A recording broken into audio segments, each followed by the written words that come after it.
이 상을 제가 거의 받아본 적이 없습니다. 학교 다닐 때도 공부는 잘했는데 분명히 방정하지 못해가지고 그걸 못 받았는데 그 변리사 회장이 이번에 뭐 상 좀 받아보시지 않겠냐라고 해서 연락이 왔습니다. 제가 그 변리사회를 위해서 국회에 좀 여러 번 들어가서 일을 좀 했더니 뭐 감사의 뜻으로 한 것 같은데, 그러니까 이거 시도 공적은 또 이래 작성해 내라 그럽니다. 그리고 공적이라는 게 제가 뭐 있겠습니까? 여러분들하고 이래 아리아 포럼을 한 게 가장 제가 자랑스러운 일이고 또 오랫동안 해온 일이라서 이 부분을 이렇게 좀 기재해서 냈더니 그 심의위원들이 또 연락이 와가지고 어떻게 이렇게 거룩한 일을 이렇게 오랫동안 해오셨냐 뭐 이런 식으로 이제 이야기를 했습니다.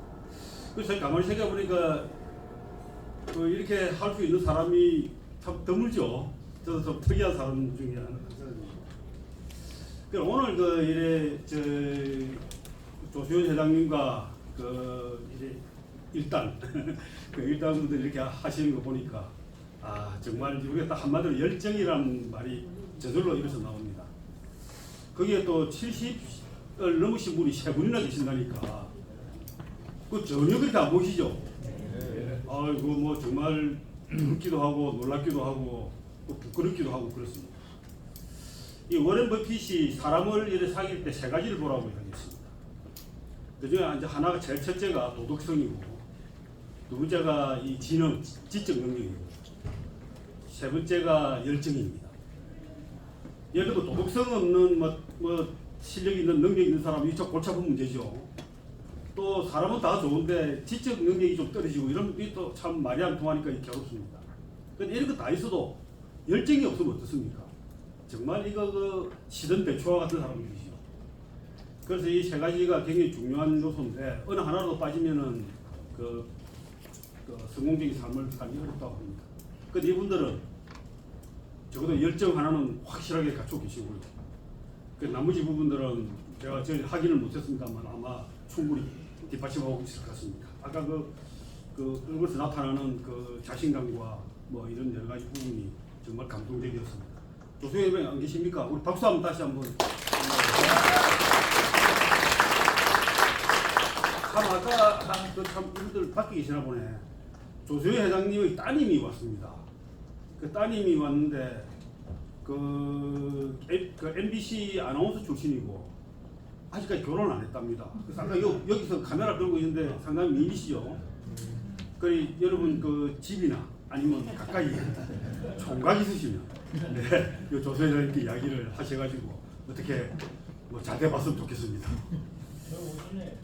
그 조수현 회장님 그 따님 제가 소개했습니다. 그러니까 좋은 총각 있으면 이야기하라고.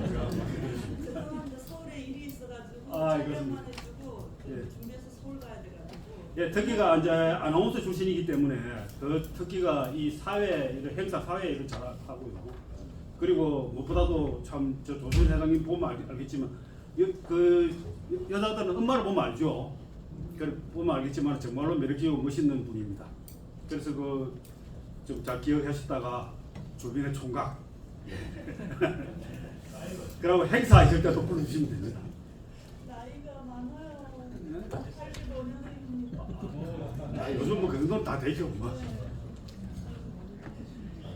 그리고 뭐 오늘 축하할 일들이 여러 가지 많았었는데 그 중에 한 가지 우리 강문기 대표님 어디가 있어요? 강문기 대표님 이 기계가 자동화 기계가 성심당 아시죠? 우리나라 최고의 그 빵집입니다. 그 대전에 성심당이 납품을 해가지고 그 납품한 기계로 만든 빵을 맛보라고 조금 갖다 주고 여러분들하고 같이 못 먹어서 참 죄송한데요. 굉장히 맛있습니다. 그래서 성심당에 그런 아주 멋진 기계가 납품했다는 사실만으로도 축하드려야 될 일인데 안 계시면 박수 한번 치십시오. 그리고 산남공 이 본부에 경남 본부에 김원철 본부장이 이제 새로 부임을 하셨는데 그분은 옛날부터 여기 또 계시던 분이고 박병규 본부장님은 이제 퇴직을 하셨고요. 그래서 경총에서 상근 회장을 한다고 합니다. 여하튼 김원철 본부장이 어제 좀 오라고 연락을 했더니 저녁에 굉장히 분위기 좋은 데서 술을 엄청 드시고 그때 그래서 지금 술을 먹고 있어가지고 분위기가 이래가지고 내 자신 없다라고 하시는데 역시 오시네요. 하여튼 그 기억을 하셔. 다음에 제가 다음 달에 모시도록 하겠습니다. 다음 달 8월 달은 우리 방학입니다. 9월 달에는 그 좀 특별한 양반을 한번 저 외부 강사를 모실 텐데 그 판소리 명창을 모실 겁니다. 배일동 명창이라고 판소리도 굉장히 잘하지만 또 이 철학이 좋아가지고 이 강의도 참 잘합니다. 그 제가 참 저하고 술 자주 마시는 그 동생입니다. 아주 그 대단히 뛰어난 명창입니다. 그분을 지금 모실 건데 9월달 아니면 10월달 정도 되는 것 겁니다. 그리고 오늘 부채 드린 것은 부채 보셨습니까? 열어보셨습니까? 전에 우리가 저희 사무실에서 이걸 한 만든 적이 있습니다. 그 나눠드린 적이 있는데 이 글 자체는 제가 이렇게 써라고 시켰고요. 이 글을 쓴 사람은 이제 저는 우리 항상 그 많이 그 서예가 보시죠? 장천 김성태라고 그 친구가 썼습니다. 영화 그 서울에 보면 이런데 타이틀 쓰고 KBS에 나오는 타이틀은 거의 다 이 친구가 씁니다. 그리고 글도 좋고 내 의미도 좋고 해서 그리고 또 이 더운 여름철에 제일 좋은 게 뭡니까? 바람 아닙니까? 네, 여러분들 같이 한번 이거를 가지고 한번 선물 드렸습니다. 자, 이제 드린 만큼 다 드린 것 같고 이 칼럼은 제가 지금 AI에 관해서 칼럼을 오늘도 지금 새로 나갔습니다만 세 개를 순차적으로 3개 썼는데요. 제일 첫 번째 썼던 것은 샘 올트먼의 온화한 특이점이란 말입니다. 특이점이라는 게 뭐냐면 이 싱귤러리티라고 합니다. 특이점이라는 것은 기계가 그러니까 인공지능이 사람의 능력을 뛰어넘게 되는 때가 이 특이점이라고 합니다. 그런데 이 특이점이 언제 오느냐를 가지고 레이 크즈와일이라든지 이런 미래학자들은 뭐 35년에 온다, 50년에 온다 뭐 이런 말을 했었는데 지금 이 샘 올트먼은 벌써 왔다. 우리가 못 느끼는 아주 그 젠틀한 그 특이점이다. 부드러운 특이점이다. 그러니까 온화한 이 특이점이라고 이렇게 이야기를 합니다. 그래가지고 이 친구는 오픈 AI의 그 대표인데 CEO인데 역시 뭐 오픈 AI 사의 그 CEO인 만큼 이 AI의 미래를 굉장히 밝게 봅니다. 핑크빛으로 보는 거죠. 그럼 우리는 이미 되돌릴 수 없는 선을 넘었고 기술 변화는 급격히 가속될 것이다. 인류는 디지털 초지능의 무턱에 다가섰으며 적어도 지금까지는 우리가 우려했던 만큼 낯설거나 괴이하지는 않다. 우리가 만든 시스템은 여러 면에서 인간보다 더 똑똑하며 사람들의 역량을 현저히 증폭시킬 수 있게 되었고 과학적 진보와 생산성 향상을 도와 삶의 질을 높여줄 것이다. 이렇게 아주 자신 있게 이야기했습니다. 그런데 그 다음에 제가 그 다음에 썼던 제프리 힌턴 교수의 경고라고 했던 이것은 또 전혀 다른 방향에서 그 AI의 디스토피아를 갖다 이야기하고 있습니다. 이 제프리 힌턴 교수는 AI의 대부라고 이야기합니다. AI를 만든 사람이라고 생각하시면 됩니다. 그리고 굉장히 업적도 뛰어났고 이 사람의 제자들이 오픈 AI에 들어가가지고 그 슈츠캡이라고 아시죠?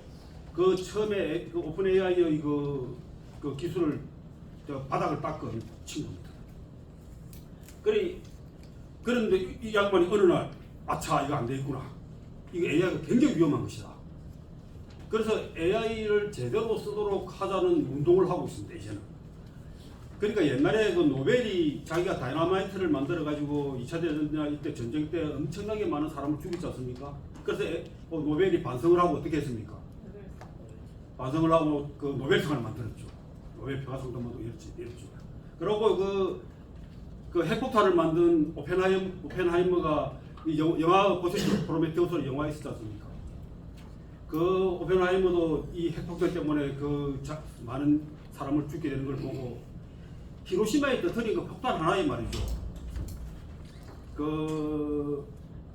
불과 우라늄 0.5g으로 가지고 막 히로시마를 초토화시켰습니다.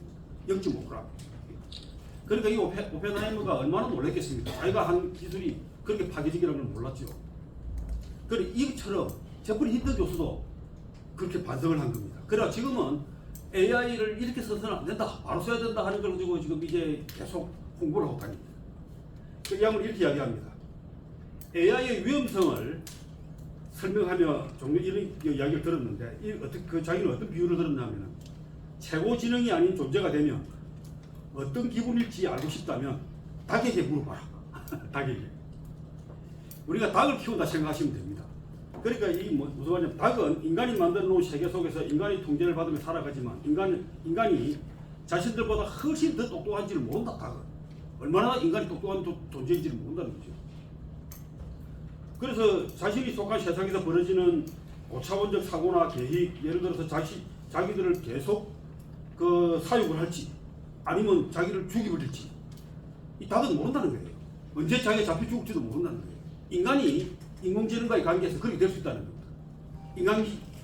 인공지능에 비하면 인간이 닭과 같은 존재일 수도 있다는 겁니다. 금다시죠? 예, 그렇게 이야기했습니다. 오늘 제가 쓴 칼럼은 다음에 또 소개해드리겠지만 AI 프리빌리지, AI의 면책 특권에 관한 이야기입니다. 우리가 지금 인공지능과 온갖 이야기를 다 합니다. 이 이야기가 오픈 AI의 챗 GPT를 쓰면 오픈 AI 다 저장이 됩니다. 근데 우리가 적극 지우지 않는 한.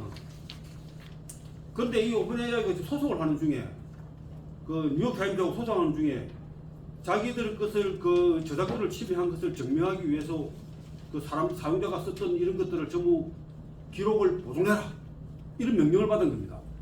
올달에 법은 이건 명령이기 때문에 오픈에 그걸 저장을 해야 됩니다. 마음대로 지울 수가 없습니다. 저장을 해야 하는 것은 뭡니까? 언젠가는 열람해서 볼 수 있게 만든다는 겁니다. 그렇다면 우리가 인공지능하고 사적으로 온갖 이야기를 한 거 내가 지금 이쪽에 한쪽에 두통이 오는데 이거는 무슨 증상이냐 한 번씩 내가 어지럽고 쓰러질 것 같은데 그럴 때는 왜 그러느냐 이런 걸 다 물어보고 아니면 그 여자의 마음이 왜 그렇게 변했는지 좀 네가 좀 설명해봐 이런 말을 안 했습니까 여러분? 그런 이야기를 이렇게 물어봤는데 그러고 와이프하고 어떤 문제가 있다 여기에 대해서 좀 해결책을 알려달라 저는 한번 물어본 적이 있습니다. 이런 것들이 이거 다 들어있는 거죠. 그러고 물어보는 질문하고 이러는 그 내용들이 자기가 관심 있는 내용 좀 다 들어있습니다. 그게 나중에 누군가에게 열람이 되고 보여준다면 어떤 일이 벌어지겠습니까?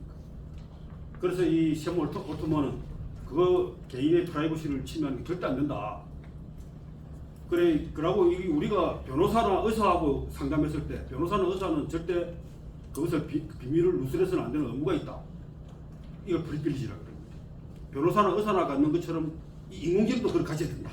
이런 이야기를 한 것을 오늘 제가 칼럼에 실었습니다. 이야기가 좀 서로가 길었습니다만 초장한 이야기를 하겠습니다. 초장 들어가기 전에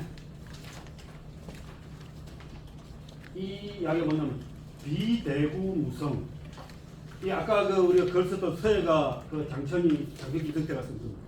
이걸 이제 써가지고 이제 나한테 보여주기에 제가 이렇게 가져왔습니다. 이 구라고 하는 것은 두드릴 고 또는 두드릴 구라고 하는 건데 크게 두드리지 않으면 소리가 나지 않는다 이 말입니다. 이거는 남명 조식 선생이 명종 때 선조 때 이때의 대학자인데 인조 명종 이때 대학자인데 태계 이항과 딱 맞서는 그러니까 남명학파의 거두입니다. 이 양반이 굉장히 뭐라 그러나 대쪽 같은 그런 성품으로 해가지고 왕을 향해서도 거침없는 말을 하고 이래서 아주 대단히 유명한 분입니다. 이분이 이제 어떤 글에 뭐냐면 천석종 그러니까 천석이라고 하는 그런 종을 그러니까 어마어마하게 큰 종이 있다 이거죠. 종을 소리나게 하려면 어떻게 됩니까? 두드려야 되죠. 그런데 그 큰 종을 두드릴 때는 살살 두드려면 절대 소리 안 난다는 겁니다. 엄청나게 세게 두들겨야 되죠. 여러분 절에 가서 스님들 종 치는 거 보셨습니까? 온몸으로 가지고 가서 치지 않습니까? 그걸 하다가 몇 번 흔들어 가지고 온몸으로 가지고 칩니다. 스님들 치는 거 처절합니다. 그 치는 거. 그와 마찬가지로 세게 두드리지 않으면 종은 울리지 않는다 이 말입니다. 여러분들이 하시고 있는 성취하고자 하는 모든 일 여기 오늘 오신 우리 박덕권 회장님 새로 시작했지만 종을 세게 두드리셔야 됩니다. 그리고 우리 또 많은 분들이 새로운 비즈니스 시작하거나 또 이렇게 출발하실 때 이 세게 두드리시기 바랍니다. 그래서 제가 이걸 글이 하도 내용이 좋아서 가져왔습니다. 자, 춘추 5패 중에서 우리가 제가 춘추시대에 패자가 다섯 명이 있습니다. 이 패자라고 하는 것은 이 중국 중원에 왕이 있었는데, 이 왕이 여기 보면 주국이라 해놨죠. 주나라. 이 주나라가 전체 이 중원의 왕입니다. 그런데 이 왕이 전체 나라를 다스릴 때 직접 관리를 못 해가지고 다스릴 수가 없으니까 어떻게 합니까? 사람들을 자기의 측근이나 자기의 그 집안 사람이나 측근이나 그 신하들이나 공을 세운 사람들에게 보내가, 네 거기 가서 나라를 세워가지고 거기를 다스려라. 대신에 그 왕에게는 그 조공을 바치고, 그리고 바깥에 오랑캐들을 물리칠 때 힘을 합해서 물리쳐라. 이걸 뭐라 그럽니까? 존왕양이라 그럽니다. 왕을 받들고 오랑캐를 물리치라. 이런 제후들을 했는데, 이 제후들이 처음에는 수백 개 이런 제후국들이 이렇게 혼이 있었습니다. 예를 들면 제 나라 같은 경우는 그 강태공에게 주고, 노나라 같은 경우는 자기 동생에게 주고, 이런 식으로 다 쪼개가지고 이 분봉을 했습니다. 분봉. 그렇게 했는데, 이 그 주나라가 1048년에 처음 생겨가지고, 근데 776년에 오랑캐가 쳐들어와가지고 여기 함양에 있었습니다. 오랑캐가 여기서 과거에 쳐들어와가지고 도저히 못 견뎌가지고 이쪽으로 낙양으로 이사를 했습니다. 그러니까 이쪽으로 서주라 그래서 이쪽으로 서주시대, 이쪽으로 동주시대라. 그러니까 왕이 이제 그 오랑캐한테 쫓겨가지고 이쪽으로 왔으니까 굉장히 그 위세가 추락됐겠죠. 그러니까 자기 제후국들이 힘이 세져가지고 이 왕을 보기를 알기를 너무 가볍게 보는 겁니다. 우습게 보는 겁니다. 그러니까 이 제후국들이 힘이 세지면 자기가 가진 힘으로 가지고 이 전체 나라를, 전체 이 중원을 지배를 하고자 하는, 사실상 지배를 하고자 하는 그 욕구가 강해집니다. 그렇게 지배하는 힘을 가진 자들을 패자라 그럽니다. 초대 패자가 제한궁이고요. 제한궁 들어보셨습니까? 안 들어봤다 하면 올해 불과 4월달에 제가 강의를 했는데 제한궁 기억나시죠? 예. 네. 이 제한궁을 초대하고 진문공 아십니까? 자신이 없으십니까? 작년 11월달에 강의했습니다. 진문공 했습니다. 그리고 이게 월왕부천 이야기 기억나십니까? 법녀 이야기, 가장 최고인 거 도주공 법녀 이야기. 이게 지금 그 작년 12월달에 강의했습니다. 식당에서 우리가 식당에서 강의했던 내용입니다.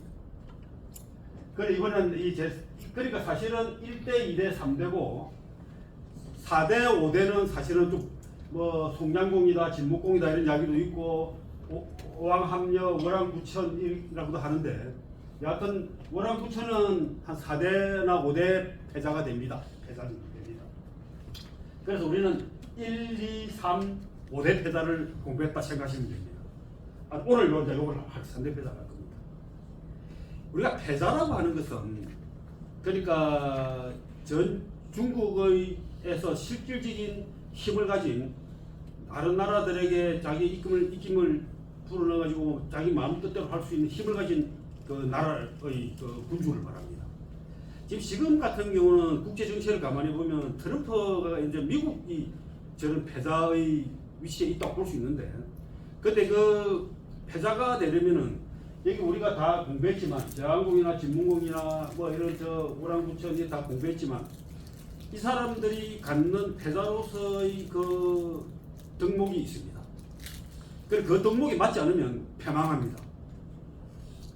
특히 이제 오왕합녀나 부천 같은 경우는 아주 그 처절하게 패망했고요. 그 패자가 됐지만은 패망했습니다. 그런데 이런 사람들은 끝까지 존경을 받고 칭송을 받았습니다. 그런데 이제 지금 보면 가만하는 걸 보면 트럼프가 하는 걸 보면 현재 패자긴 하지만 미국이 세계의 가장 강한 나라이긴 하지만 저 하는 꼴을 봐서는 별로 뒤가 좋지 않을 것 같습니다. 그 트럼프도 좋지 않고 미국도 별로 좋지 않을 것 같아요.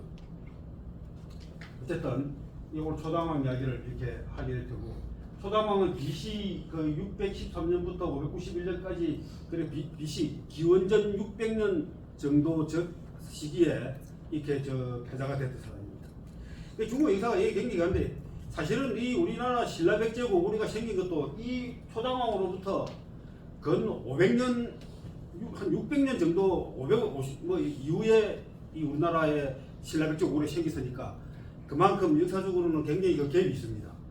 뭐 그전에 우리가 고조선이나 이런 시대는 또 사실은 역사 기록이 잘 남아 있지 않기 때문에 충분히 이걸 입증을 할 수 없는데 그 어느 정도 오래된 시대의 이야기인지를 좀 알 수가 있죠. 자, 이 보면 이제 이 초당왕은 초나라의 21대 군주인데, 자, 참 여기 왕이라고 돼 있죠. 이 그 중원에서 왕이라고 칭할 수 있는 것은 주나라 왕밖에 없습니다. 그 주나라 왕이고 나머지는 공이라든지 후라든지 뭐 이런 식으로 그 공작, 후작, 남작, 자작 이런 자기가 있습니다. 그러니까 다 이 군주들이 다 그렇게 했습니다. 그런데 초나라는 실제로 이 저 남쪽에 그 양자강 이하에 있는 아주 남쪽에 있어가지고 실제로 야만인으로 취급을 받았습니다. 저 때는.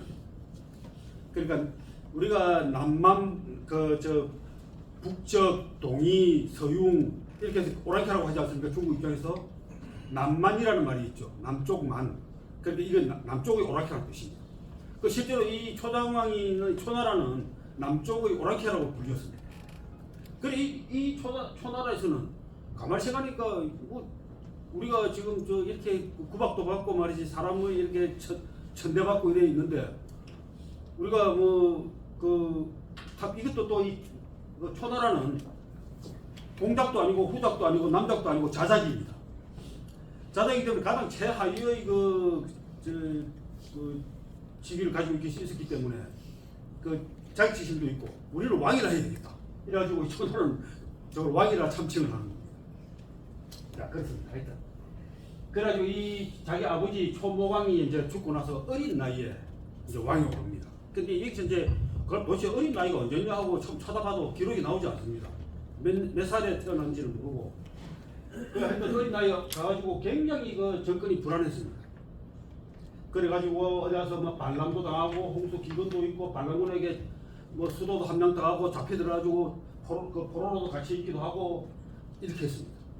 그래가지고 어찌어찌 해가지고 전국이 안정됐습니다. 안정되고 나니까 그다음부터는 이제 매일 조회라고 하는 것은 신하들하고 앉아가지고 우리 정치를 이야기해야 되는데 조회도 안 하고 그러고 산항이나 주연 이래서 또 음란하게 놉니다. 이렇게 음란하게 노니까 신하들이 그래도 우국충정의 신하들이 가만히 있겠습니까? 간하죠. 그래서는 안 됩니다. 통촉하옵소서 하고 했을 거 아닙니까? 그러니까 간언을 한 자는 용서 없이 죽음에 처하겠다. 유감 간자 사무사 용서 없이 죽이겠다. 이렇게 딱 선언한 겁니다. 그러나 실제로 많은 사람 죽였습니다. 왕에게 와서 그렇게 가난한 사람 죽였습니다. 그렇게 한 몇 년을 그렇게 앉아 3년을 그렇게 지나좀 되니까 이 오그라는 신하가 간하러 갑니다. 근데 그래서는 왕보고 그래서는 안 됩니다라고 이야기하기 곤란하니까 뭐라고 이야기하냐면 이렇게 이야기합니다. 언덕에 새 한 마리가 있는데 3년 동안 날지도 않고 울지도 않습니다. 이 새는 어떤 새입니까? 3년 동안 왕이 매일 저렇게 사냥만 하고 음주가무만 하고 음란하게 지내니까 이렇게 물을 겁니다. 그래서 초당왕이 허허 웃으면서 무슨 말인지 알겠다. 그래 이게 불비불명 날지도 않고 울지도 않는다. 이렇게 이야기를 했습니다. 그래 왕이 이렇게 이야기합니다. 그 새가 3년 동안 날지 않았다면 한 번 나면 하늘을 찌를 것이고 그 새가 3년 동안 울지 않았다면 한 번 울면 세상 사람들을 놀라게 할 것이다. 이 유명한 이 일비충천 한 번 날면 하늘을 찌르고 한 번 울면은 세상을 놀라게 할 것이다. 이렇게 이야기합니다. 무슨 말입니까? 준비하고 있다. 내가 다부지게 준비하고 있으니까 내가 한번 움직이기 시작하면 큰일을 이룰 것이다. 이런 식으로 이야기를 한 겁니다. 이 오거라는 신화는 굉장히 이제 충직한 신화인데 이 오거의 후손이 오다서라고 있습니다. 그 손자죠. 오다서가 이 저 초나라에서 집안 있다가 자기 그 집안 아버지하고 형하고 전부 이 다 그 역적으로 몰려가 다 죽습니다. 그 오다서만 홀로 도망합니다. 그것도 이제 그 왕자 하나를 데리고 이제 도망합니다. 그 다 달아나가지고 오나라에 가서 이제 그 정착을 하고 오나라를 크게 부강시킵니다. 오다서 이야기 기억나십니까? 예. 범녀하고 할 때 오다서 이야기 나오지 않습니까? 그죠? 그 5월 춘추 오나라하고 월나라하고 싸울 때 그 오다서가 계속 그 왕에게 간언을 하죠. 근데 그 오다서는 어떻게 됩니까? 오다서의 말을 듣지 않고 그 부차가 그 말을 안 듣고 그 너무 또 그러니까 이 오다서를 죽여버립니다. 그러고 나서는 그 오나라가 망하죠. 그래 이 그 강직한 집안의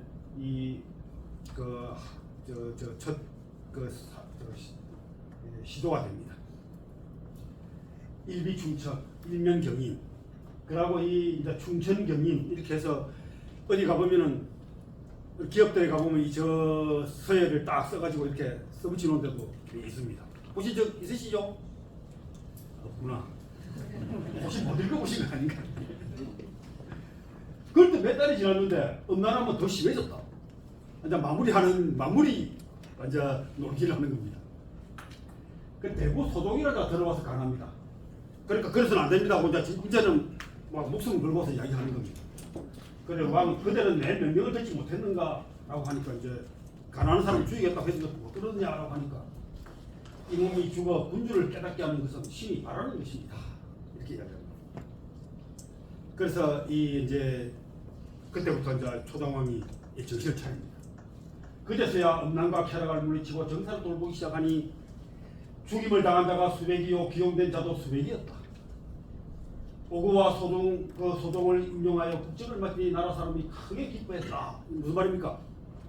자기가 그렇게 그 사랑하고 음주를 하고 음란하게 지내고 이렇게 하는 과정에 보니까 어떤 사람이 충신이고 어떤 사람이 간신이고 어떤 사람을 내쳐야 되고 어떤 사람을 데려가야 되겠다 하는 것이 다 이렇게 보이는 겁니다.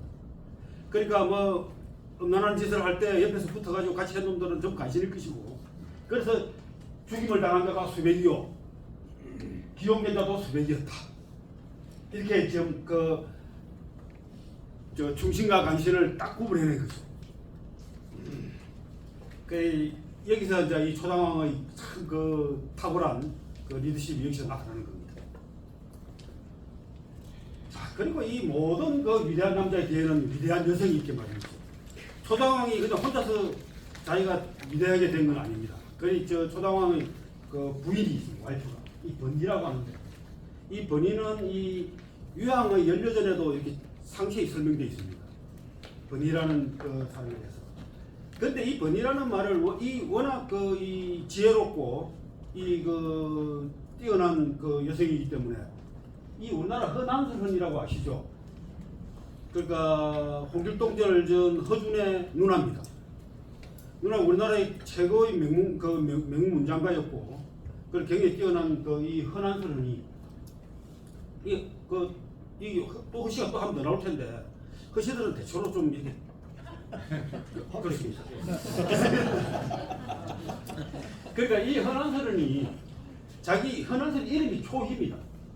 초나라의 여자 또는 초나라의 그 왕후 뭐 이런 뜻이나 희자가 사실 희는 또 성씨이기도 합니다. 그 주나라를 세운 그 주무왕이나 주문왕이 다 희씨입니다. 그러니까 희창 뭐 이렇습니다. 그 희씨들이 그 중원에서 간 군주국들 제후국들의 중에서 저 제후국은 희씨다 이러면은 주나라 왕족의 그 성이고요. 왕족의 후손이고 그렇습니다. 여하튼 초희라고 이름을 자기 원래 지었습니다. 그리고 자는 경변이었습니다. 경이라고 하는 것은 우러러보다 이런 뜻입니다. 그러니까 번희를 우러러본다. 번희를 이렇게 허난설이 이렇게 할 정도였으니까 이 번희가 얼마나 대단한 사람인지 알 수 있겠죠. 이 번희가 이렇게 본인은 초당왕의 부인이다. 이 지금 이제 유향의 연려전에 나오는 말입니다. 장왕이 저기하여 산악을 즐겼다. 허리가 가냈음에도 그치지 않자 짐승의 고기를 먹지 않았다. 왕은 잘못을 바로잡고 정사에 성실히 임했다.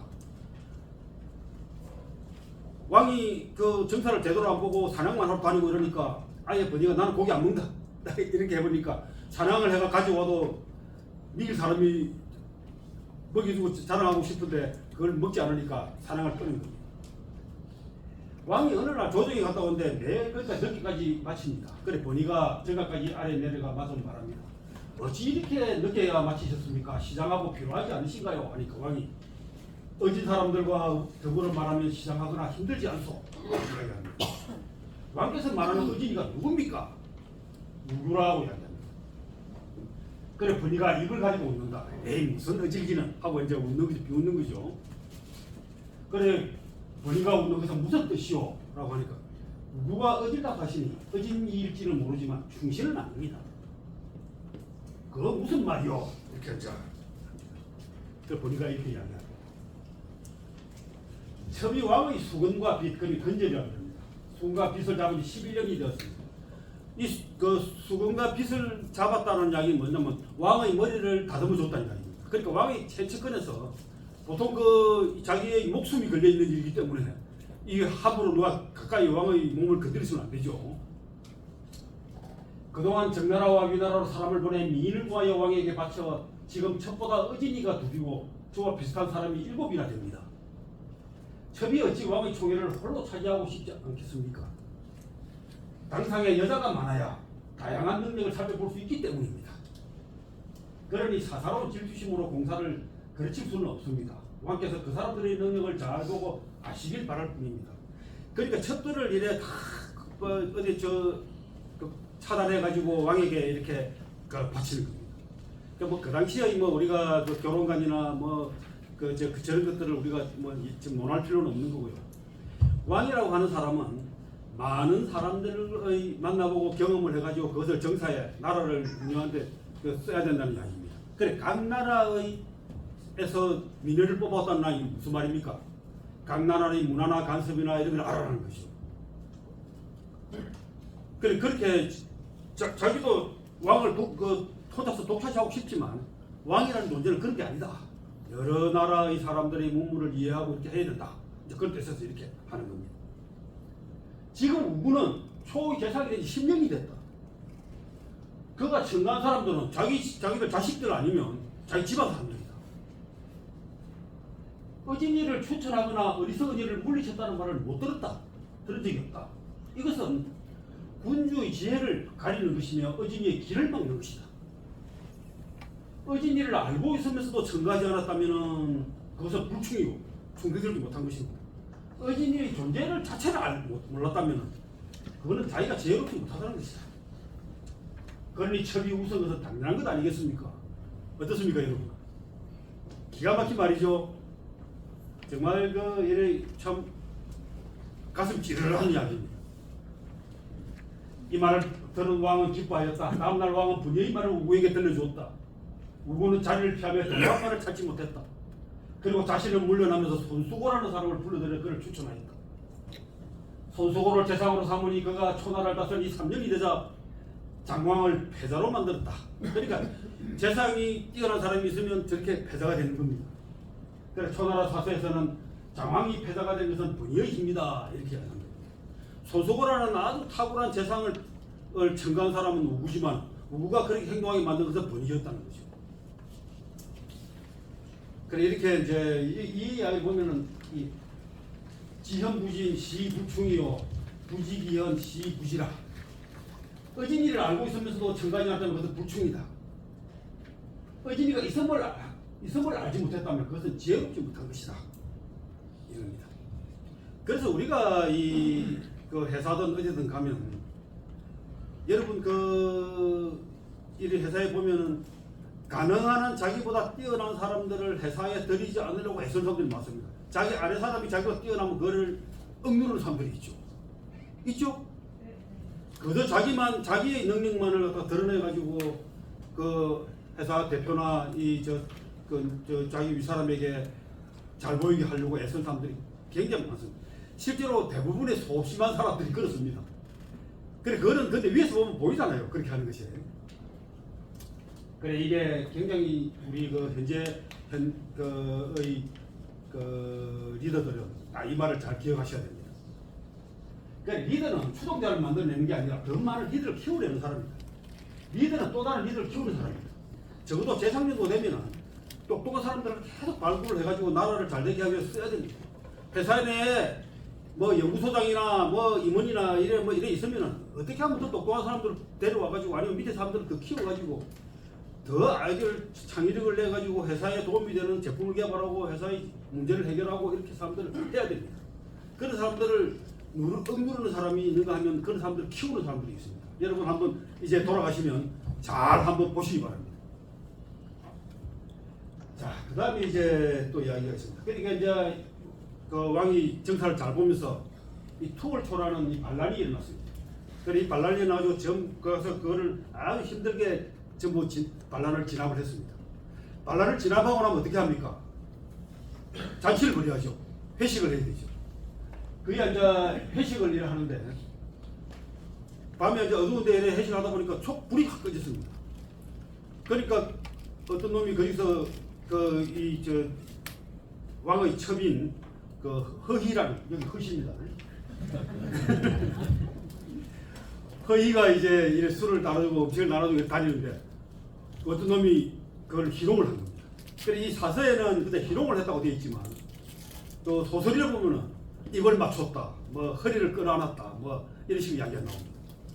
이 희롱을 한 겁니다. 그래 이 허희가 어떻게 하냐면 그 당시에 사람들이 갓 내지는 관을 쓰고 있는데 그 끈을 잘라버립니다. 가위로 잘라지는 않고 뭐 뜯어내든지 어떤 관을 잘랐습니다. 아마 이 관에 주름석 달려있는 무슨 이 장식물이 아닌가 하는 생각이 드는데 그걸 딱 잘라와가지고 왕한테 이야기합니다. 어떤 인간이 나를 갖다 희롱을 했어. 내 엉덩이를 맞았어. 그런데 이게 그자의 관에서 내가 떼온 겁니다 하고 이래 왕한테 이야기를 합니다. 그 왕이 어떻게 했겠습니까? 왕이 이렇게 이야기합니다. 오늘은 과일과 함께 마시는 날이니 관건을 끊어버리지 않는 자는 이 자리를 즐기지 않는 것이다. 저 모두 관건을 끊어라. 아직까지 불이 켜지기 전이니까 관건을 다 끊어라. 그러니까 전부 관건을 끊었습니다. 그럼 이제 누가 희롱을 했는지 알 수 있습니까? 없습니까? 알 수 없죠. 그래서 왕은 자기 첩이 희롱을 당했느냐 하는 것보다 더 중요한 것은 이 장수들을 기를 살리는 겁니다. 그러니까 이거를 전령기회라고, 영이라고 하는 것은 끈입니다. 관끈. 그래 아마 뭐 어떻게 생겼는지 잘 모르겠지만 이 관을 이제 서머 장식으로 달고 있는 것 같은 그런 생각이 듭니다. 그리고 전령기회, 전령기연이라고 합니다. 그러니까 리더의 관용을 이렇게 보여주는 겁니다. 근데 이게 초장공만 그런 게 아니고 조조도 그랬어요. 조조 소신이라고 해서 소서라고 해서 조조가 이 서신을 태웠다. 이 말이 뭐냐면 삼국기에 보면 여러분 조조가 원소와 싸우잖아요. 이게 관도대전이라고 아주 큰 싸움을 해가지고 조조가 사실상 이제 권력을 지게 되는 원소를, 그 당시에는 원소가 가장 큰 조직이었는데 이 원소를 물리치고 권력을 잡습니다. 그때 이제 원소를 물리치고 이제 원소의 막사에 들어가 보니까 자기 밑에 있는 부하 장수들이 원소에게 보낸 편지들이, 서신들이 막 나오는 겁니다. 그러니까 한 장수가 이렇게 이야기합니다. 이거 전부 다 보내놓은 찾아가지고 다 처리해야 됩니다. 라고 하니까 이 조조가 그거 다 가져와라 해가지고 불태워라. 그래서 뭐라고 했냐면 나도 내가 이게 하는데 두려웠다. 다 장수도 두려웠을 것이다. 자기는 그러니까 이 원소에게 보험을 들고 다 했을 것이다.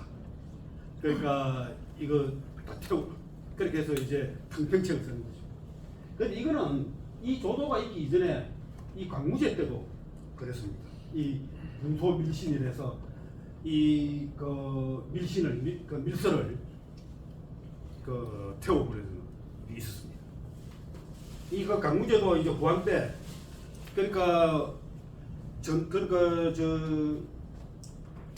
유방이 한 나라를 이렇게 세우고 난 전환인데 그 잠시 동안 중간에 왕망이란 그 외척이 이 한 10년 정도 그 나라를 그 신나라라는 왕을 그 나라를 세운 적이 있습니다.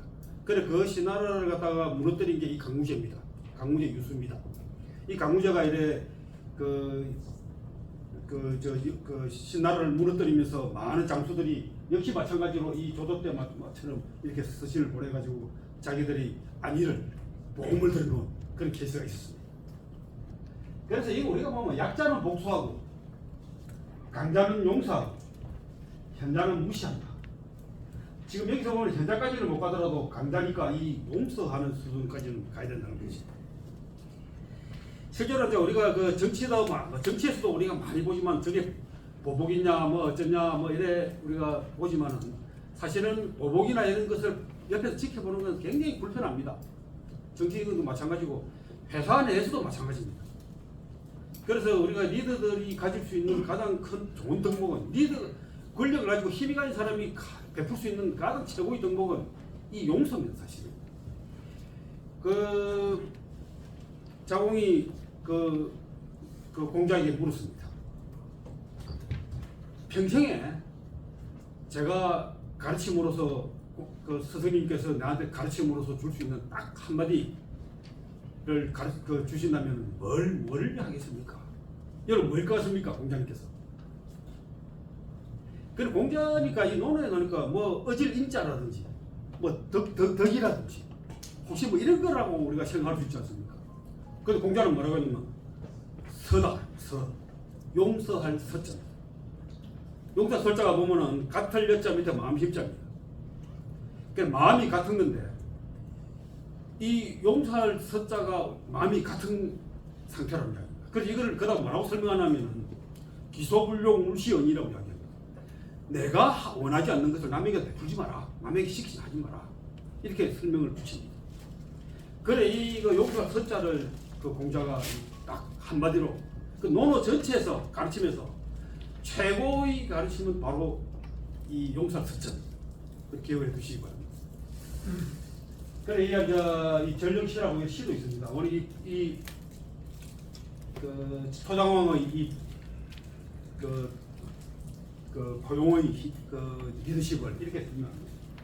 어둠 속에서 소매를 끈 것은 시중의 정인데 오손이 바람같이 각근을 끊어버렸는데 근왕의 바다 같은 도량은 말로 다 할 수 없으니 너무 맑은 물에는 물고기 살 수 없지 않은가. 그러니까 이 초장왕이 만약에 깨끗하게 법대로 이런 무엄한 놈하고 그 처형을 해버리고 나면 어떻습니까? 너무 맑은 물이죠. 그러면 신하들이 그 밑에서 붙어 있기가 힘들다는 겁니다. 실제로 이 전령지연의 그 이후에 좀 시대가 지나가서 전쟁이 일어났습니다. 그리고 왕이 전쟁을 나와가지고 왕이 아주 위급한 상황에 빠졌습니다. 그래서 한 장수가 와가지고 자기 목숨, 자기 안위를 따지지 않고 막 그 초당왕을 살리기 위해서 죽기 사기로 해가지고 그 초당왕을 살려냅니다. 그러고 돌아와가지고 초당왕이 니 너무 고맙다. 근데 자네는 어떻게 해서 나를 그렇게 살리러 그렇게 애를 썼느냐. 그 장교라는 당교라는 장수입니다. 그런데 이렇게 이 당교가 이렇게 이야기합니다. 그때 그놈이 접니다. 이렇게 이야기한 겁니다. 무슨 말인지 알겠죠? 각근짜리 놈입니다. 그래요. 이게 베품이라는 것은 어마어마한 힘을 발휘할 수 있다는 겁니다. 이 보면 트럼프가 아직 이걸 좀 이와서 강의를 드려야 되는데, 관용과 베품의 리더십 이게 우리가 기억을 하십니다. 실제로 큰 비즈니스를 하시는 분들은 보면 이 기본으로 장착되어 있습니다. 인간적인 매력이죠. 그러니까 이 사람은 이 매력, 사람을 남이 자기를 따르게 하는 매력, 이거는 이런 데서 나오는 겁니다. 자, 그 다음에 이제 진나라를 정벌하고, 진나라가 이 하징서라는 것이 자기 그 왕을 죽인 임금을 시해했습니다. 그래서 하고 진을 멸하고, 이 진나라가 여러 가지 나라, 이 진나라는 아주 작은 나라입니다. 이 나라가 그 자기의 현으로 편입했습니다. 나라를 그러니까 이 신하가 왕을 시해한 겁니다. 그래 그 용서할 수 없는 일이죠. 그 쳐들어가가지고 진나라를 멸망시키고 그 초나라에다가 이렇게 편입을 시켰습니다. 그래 거저가면서 그런 일은 별로 없었는데 이 초당왕이 좀 그때 저런 결정을 내린 거죠. 그런데 이제 이런 신하들이 모두 축하를 했는데 이 신숙씨라는 이 신하는 제 나라 사신을 갔다 와가지고 그런 일이 축하할 일이니까 감축 드리옵니다 이렇게 축하를 해야 되는데 안 하는 겁니다. 그럼 왕이 다들 그런데 왜 자네는 그렇게 나를 축하를 하지 않느냐라고 하니까 이 신숙씨가 이렇게 이야기합니다. 소를 끌고 남의 밭을 지나가면 밭주인이 소를 빼앗는다라는 말이 있습니다. 밭을 지나가는 것은 옳지 않지만 소를 빼앗는 것은 지나친 것이 아니지요. 아니 밭에 소 물고 좀 지나갔다 그래서 그 소를 뺏어가야 되겠냐 이 말입니다. 왕께서 진나라의 난을 이후로 제후들을 인솔하여 정벌하였습니다. 옳은 뜻으로 정벌하여 놓고 그 땅을 탐한다면 어찌 천하를 호령할 수 있겠습니까? 장왕은 곧 진나라의 후손들에게 나라를 보호시켜 주었다. 그러니까 저 나라가 잘못했으니까 가서 호를 내려가가지고 그 나라를 우리 거로 만들어버리는 그건 아주 그 잘못된 거죠. 그래서 이 신하가 이런 식으로 이걸 갖다가 해전타로 한 겁니다. 밭을 지나갔다고 해서 소를 빼앗다 이런 뜻입니다. 근데 우리가 살면서 보면 말이죠. 사실 이런 사례가 비슷한 예들이 굉장히 많이 발생합니다. 비즈니스 관계에서 보면은 아주 작은 우리가 오류나 문제, 그 트러블 이런 것들을 가지고 그 회사의 비즈니스를 아주 위태롭게 만들거나 뭐 이렇게 하는 경우가 많이 있죠. 회사 내에서도 마찬가지고 뭐 어떤 관료 조직이나 이런 데서도 마찬가지입니다. 그럴 때 아마 여러분들이 이렇게 이야기하시면 됩니다. 밭에 소를 끌고 지나갔다고 해서 소를 뺏었어야 되겠습니까? 이렇게 딱 한일 하시면 됩니다. 재미없으신 모양이니까.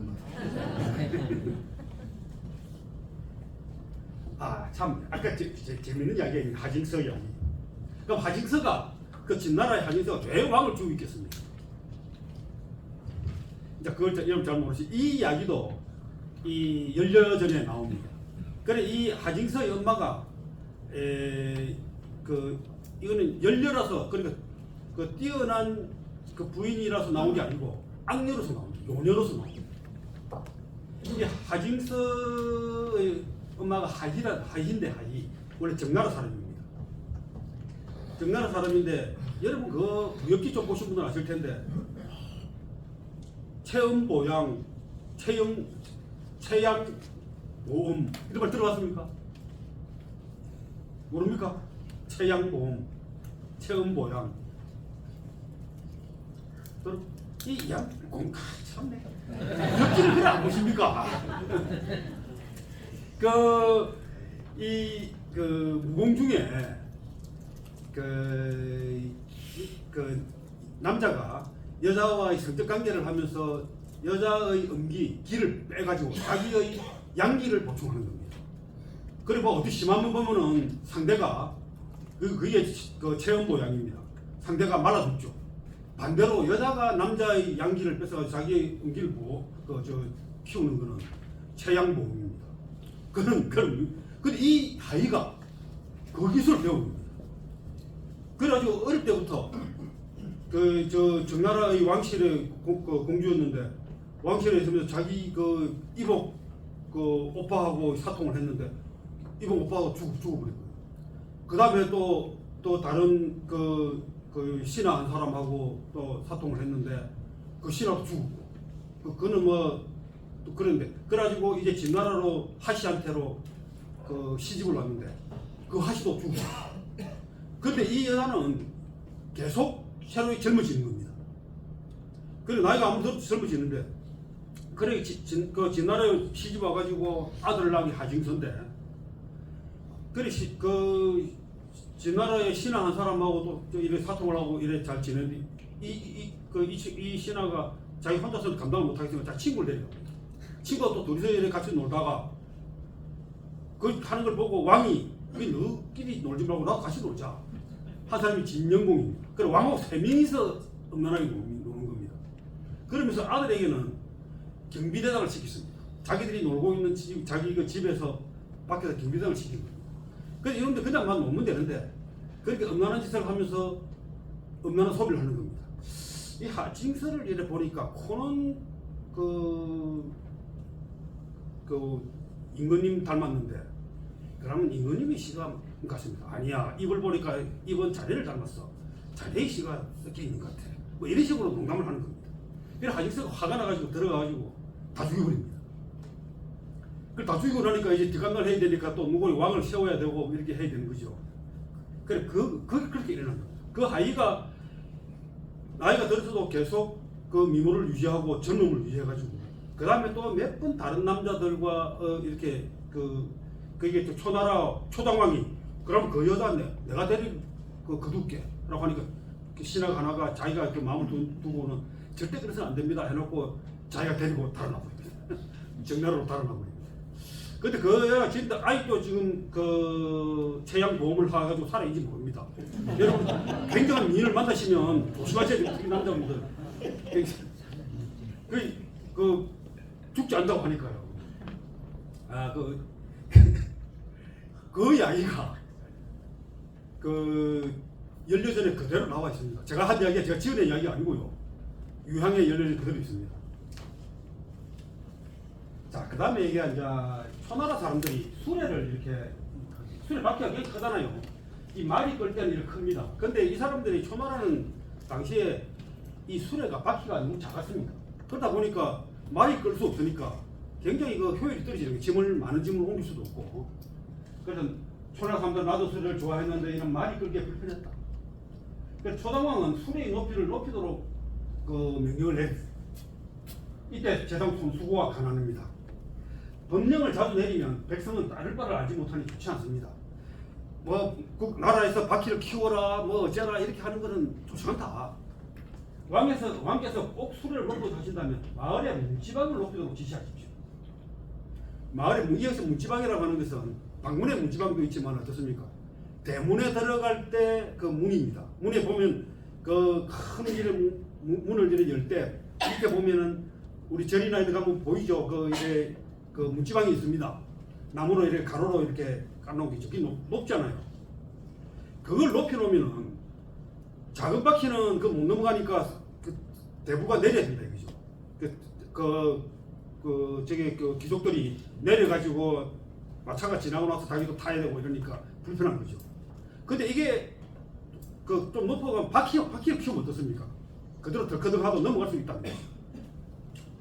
그래서 수레를 타는 사람은 모두 군자이고 군자는 자도 수레에 내릴 수가 없습니다. 이러니까 왕이 일을 하니 반년이 지나서 백성은 모두 스스로 수레를 높였다. 바퀴를 키웠다는 겁니다. 그렇지. 그러니까 바퀴를 키워라라고 할 때 바퀴를 키우면 좋겠다라고 할 때 바퀴를 키워라고 명령하는 것보다 어떻습니까? 다른 것을 가지고 바퀴를 모두 키워가려면 엄청난 그 국가적으로도 비용이 들 테고 그 백성들도 불평을 하고 이렇게 하겠지만 문턱을 높이라 하니까 그거하고 무슨 관계인지 잘 몰라서니까 문턱을 뭐 높이는 건 쉬우니까 그렇게 해놔놓으니까 바퀴는 자연스럽게 커진다는 겁니다. 그러니까 이거를 욕기고 욕기곤이라고 합니다. 그 욕기고 그러니까 이 수레를 높이고 싶으면 문턱을 그러니까 문지방을 높여라 하는 게 이 이야기입니다. 이런 걸 뭐라고 그럽니까? 뭔가를 우리가 시키고 싶을 때 직접적으로 그래 하라 그러면 기분 나쁘고 하기 싫잖아요. 그런데 간접적으로 옆구리 쿡 찌르듯이 시키는 걸 뭐라고 그럽니까? 우리가 그걸 넛지라고 그러죠. 옆구리 찌르기 넛지. 이거 넛지라는 게 이래 리산도 탈러가 이 넛지라는 것을 이 내용을 발간을 해가지고 옆구리 쿡 찌르기 하라는 것을 해가지고 노벨 경제학상을 받았습니다. 그 행동 심리학자인데 행동 심리학자가 경제학상을 받았습니다. 이게 굉장히 그 당시에 70년 때는 반향을 일으켰죠. 그러니까 이게 넛지라는 건 하이리 선택을 유도하는 부드러운 개인, 이걸 넛지라고 합니다. 여러분 넛지 경험해 보셨습니까? 잘 생각 안 나시죠? 이건 이제 남자들을 위한 예시입니다. 여성분들은 잘 안 보셔도 됩니다. 지금 이 보면 이제 남자 소비기에 보면은 앞에가 가까이 더 가까이 당신은 생각보다 그리 길지 않습니다. 이렇게 써있습니다. 남자가 흘리지 말아야 할 것은 눈물말이 아니죠. 이 말 듣고 앞으로 잘 나가기는 쉽지 않습니다. 중국에 보면 이런 게 있었대요. 한 발 앞으로 작은 걸음 한 걸음 나아가면 운명이 큰 걸음 한 발 나간다. 이렇게 제가 전에 중국에 갔더니 이렇게 써놓은 거 봤습니다. 그러니까 이런 것도 어찌 보면 다 직접적으로 하는 거죠. 역으로 찌르는 시기는 아니죠. 그래 이게 리차드 탈러가 자기 책에서 소개한 건 이겁니다. 파리를 그리는 겁니다. 남자들은 이 본능적으로 우리 가면 파리를 맞추기 위해서 노력을 하게 됩니다. 그러다 보니까 이렇게 앞에가 질질 흘리는 일은 없어지는 거죠. 여성분들 안 보고 계시는 거죠? 그리고 이또 파리를 이렇게 또 하다 보면은 대충 받으면 이렇게 색깔이 없어지는 그 아주 또 이 참신한 아이디어도 있습니다. 제가 언젠가 저 춘천에 있는 한 골프장에 갔더니 여기다가 물을 담아놨습니다. 이게 지금 여기는 안 보이는 건붕어가 여기 들어있습니다. 그러니까 이 건붕어에 떨어질 것이면 겁이 나가지고 다 이게 바삭 붙어가지고 이게 굉장히 너지로서는 굉장하죠. 그러니까 이런 말을보다도 뭐 당신이 장총이 아닙니다. 뭐 이런 거 아무리 해봤자 이런 것보다 훨씬 못하죠. 그렇죠. 근데 일본 거를 한번 보시려니까 일본 사람들의 일본스러운 것들 한번 보시죠.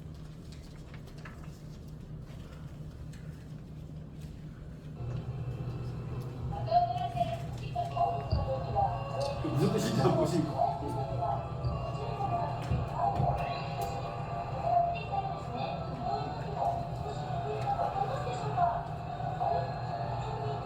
바람이 세다는 것은 지금 소금발이 세다는 겁니다.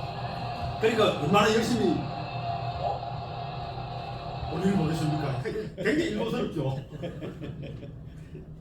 이런 것도 있습니다. 근데 이것도 일종의 다 넛지 아닙니까?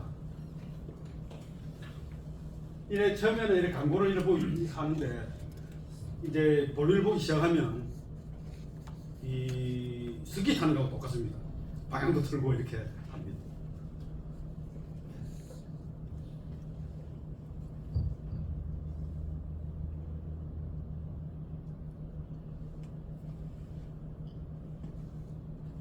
그래 이게 아이디어는 참 좋아요. 예를 보면 그렇게 뭐 멋지진 않지만 자 보시면 스키를 타는 겁니다.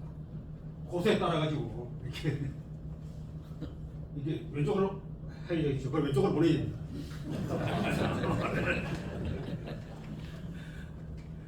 참 아이디어는 좋은데 뭔가 좀 찜찜하죠. 이렇게 오른쪽으로 오른쪽에 놓으면 됩니다. 오른쪽으로.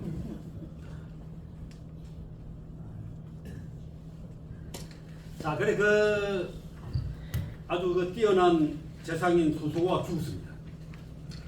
손수호가 죽으면서 아들에게 이야기를 합니다. 내가 죽으면 넌 틀림없이 가난하게 살 거다. 그때는 우맹을 찾아가라.